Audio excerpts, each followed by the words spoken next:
Chaque jour, l'affaire connaît de nouveaux rebondissements. Le dernier en date concerne le deuxième passager qui se trouvait à bord du véhicule de l'humoriste vendredi et qui avait pris la fuite. Il a été placé en garde à vue ce mercredi 15 février à 17h50. Il s'est lui-même présenté au service de police, comme annoncé par son avocat, et il serait entendu à l'hôtel de police de Melun, comme le premier suspect.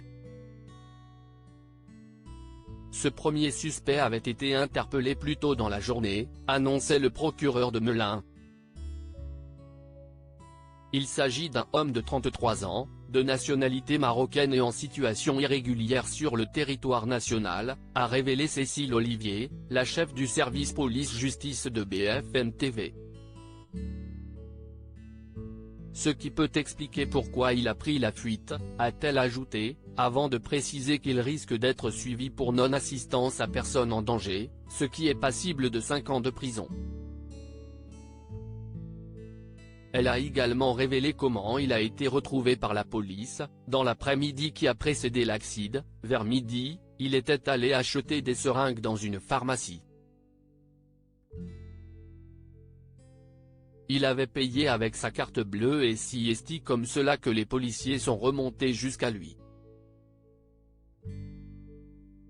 Je n'accepte pas ces excuses. Pour rappel, l'accident s'est produit le 10 février dernier, dans la commune de Villiers-en-Bière, Seine-et-Marne, après que le véhicule de Pierre Palmade se soit déporté sur la voie d'en-face et a percuté une voiture de plein fouet.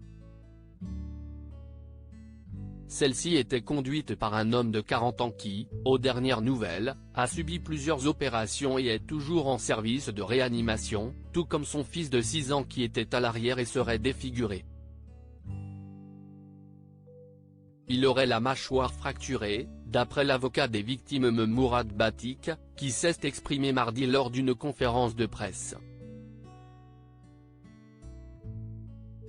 Ce dernier a également révélé que l'autre passager qui était à bord du véhicule, à savoir une femme de 27 ans enceinte d'un bébé qui est malheureusement décédé depuis, avait subi une césarienne en urgence.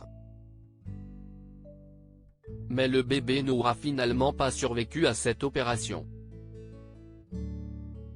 En revanche, il serait né vivant, ce qui s'avère être un point décisif dans l'enquête, car si cette information est confirmée, Pierre Palmade pourrait être poursuivi pour homicide involontaire. Celui qui était sous l'emprise de cocaïne au moment des faits, encourt jusqu'à 10 ans de prison. Pour le moment, il est en garde à vue, à l'hôpital de Melun, comme l'a révélé BFM TV ce mercredi. En ce qui concerne son état de santé, il souffre de 4 côtes cassées et quelques blessures annexes. Pour rappel, son pronostic vital était engagé le soir de l'accident. Mais il va mieux depuis, et a tenu à s'excuser auprès de la famille concernée par l'accident, comme l'a révélé sa sœur.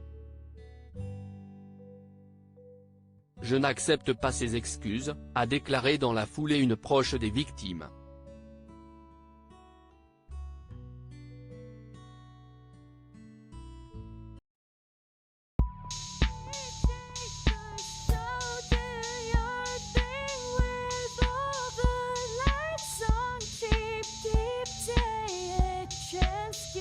Keep